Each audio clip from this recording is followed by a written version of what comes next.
Welcome to சுடுதண்ணி. இன்றைக்கி நம்ம வீடியோவில் ரொம்ப ஈஸியான அதே சமயம் ரொம்ப ரொம்ப டேஸ்டான ஒரு ரெசிபியை தான் பார்க்க போகிறோம். கார்ன் ஆ கிராட்டின் எப்படி பண்ணலான்னு பார்க்கலாம். இது ஒரு இட்டாலியன் ஸ்டைல் ரெசிபி. இதை பேக் பண்ணியும் சாப்பிட்லாம், இல்லை அப்படியேவும் சாப்பிட்லாம். இதோட இன்க்ரீடியன்ஸை நான் டிஸ்கிரிப்ஷன் பாக்ஸில் கொடுக்குறேன். இப்போ வாங்க சேர்ந்து சமைக்கலாம். ஃபர்ஸ்ட் இதுக்கு ஒரு பேனில் 2 டேபிள் ஸ்பூன் வெண்ணெய் சேர்த்துக்கோங்க. இது ஃபுல்லாக மெல்ட் ஆகிறதுக்கு முன்னாடி இதில் 1 டேபிள் ஸ்பூன் மைதா மாவு சேர்த்துக்கலாம். இதை சேர்த்துட்டு நல்லா கட்டி இல்லாமல் மிக்ஸ் பண்ணிக்கோங்க. இது ஃபுல் ரெசிபியுமே லோ ஃப்ளேம்லேயே வச்சு பண்ணுங்கள். இது நல்லா கட்டி இல்லாமல் மிக்ஸ் பண்ணதுக்கப்புறமா இதில் ஃபஸ்ட்டு ஒரு 1/2 கப் பால் சேர்த்துக்கிறேன். சேர்த்துட்டு நல்லா மிக்ஸ் பண்ணிட்டே இருங்க. இது அப்படியே திக்காகி ஒரு க்ரீமி கன்சிஸ்டன்சிக்கு வரும்.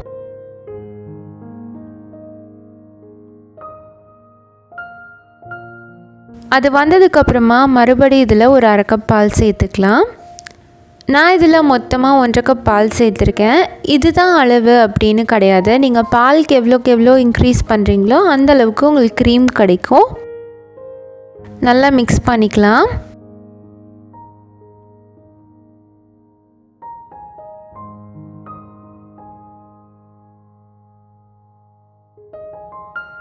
இப்போது இந்த மாதிரி கட்டி இல்லாமல் நல்லா மிக்ஸ் ஆனதுக்கப்புறமா இதில் ஒரு 1/2 கப் பால் சேர்த்துட்டு மறுபடியும் அந்த கன்சிஸ்டன்சி வர வரைக்கும் நான் மிக்ஸ் பண்ணிக்கிறேன்.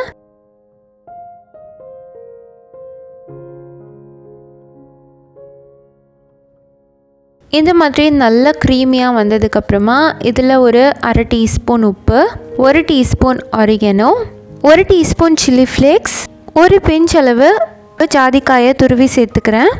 கூடவே 1/4லேருந்து 1/2 கப் சீஸ் சேர்த்துக்கிறேன். நீங்கள் ப்ராசஸ் சீஸ் இல்லாட்டி மொசரல்லா சீஸ் எது இருக்கோ அது சேர்த்துக்கலாம். சேர்த்துட்டு நல்லா மிக்ஸ் பண்ணி விட்டுருங்க. இது நல்ல ஒரு சீஸியான ஒரு க்ரீமி டெக்ஸ்சருக்கு வந்துடும். இப்போது இதில் 1/2 கப் வேக வச்ச ஸ்வீட் கார்ன் சேர்த்துக்கலாம். இதில் கண்டிப்பாக ஸ்வீட் கார்ன் தான் சேர்க்கணும், அதுதான் டேஸ்ட்டாக இருக்கும். சேர்த்துட்டு ஒரு தடவை நல்லா கலந்து கொடுத்துருங்க. இதுக்கு டோஸ்டட் பிரெட் இல்லாட்டி கார்லிக் பிரெட் வந்து ஒரு சூப்பரான காம்போ.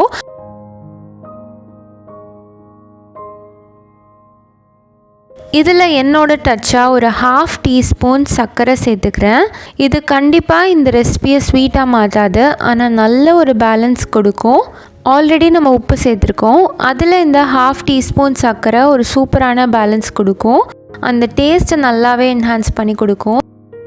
இது எல்லாத்தையும் ஒன்றா கலந்து விட்டுட்டு நம்ம அடுப்பு ஆஃப் பண்ணிடலாம். இப்போ பார்த்தீங்கன்னா நம்ம செஞ்சுருக்கிறது இந்த கன்சிஸ்டன்சியில் இருக்கும். இது இப்போது சூடாக இருக்கனால ரொம்ப இலகி இருக்குது. ஆறுனதுக்கப்புறமா நல்லாவே திக்னஸ் வந்துடும். இப்போது இதை நீங்கள் அப்படியேவும் சாப்பிட்லாம், ரொம்ப ரொம்ப டேஸ்ட்டாக இருக்கும். நான் வந்து இதை ஒரு 15 மினிட்ஸ் பேக் பண்ண போகிறேன். ஸோ ஒரு அலுமினியம் ஃபாயிலில் மாற்றிக்கலாம். மாற்றிட்டு இதுக்கு மேலே கொஞ்சமாக சீஸ் சேர்த்துக்கிறேன். இப்போது இதை 180 டிகிரி செல்சியஸில் ஒரு 20 மினிட்ஸ் பேக் பண்ணி எடுத்துக்கிறேன். ஸோ மேலே இருக்க சீஸ் வந்து நல்லா வந்து மெல்ட் ஆகி ஒரு பேக்டு டெக்ஸ்சர் கொடுக்கும். ஸோ அதுக்காக பண்ண போகிறேன். நம்மளோட கார்ன் ஆ கிராட்டின் இப்போ சூப்பராக ரெடி ஆகிடுச்சு. இது பண்ணுறது ரொம்பவே சிம்பிளாக இருக்கும். கார்ன் பிடிச்சவங்களுக்கு இது ஒரு மஸ்ட் ட்ரை ரெசிபி. கண்டிப்பாக ட்ரை பண்ணி பாருங்கள். இந்த வீடியோ உங்களுக்கு பிடிச்சிருந்தால் லைக் பண்ணுங்கள். சுடுதண்ணி சேனலை சப்ஸ்கிரைப் பண்ணுங்கள். தேங்க்யூ.